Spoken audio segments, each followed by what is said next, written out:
പെരുവിരൽ കൊണ്ടതു തന്നെ എടുത്തു മേമ്പോട്ടെറിഞ്ഞിടിന ചെന്നു ദശയോജനമെന്നും എന്നതു കണ്ടു തെളിഞ്ഞു സുഗ്രീവൻ തന്നുടെ മന്ത്രികളും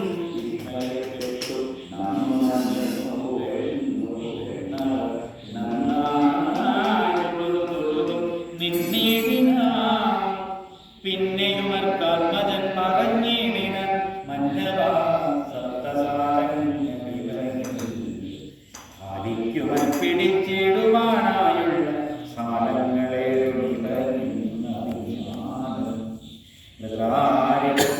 പിടിച്ചിടക്കുന്നേരം പത്രങ്ങൾ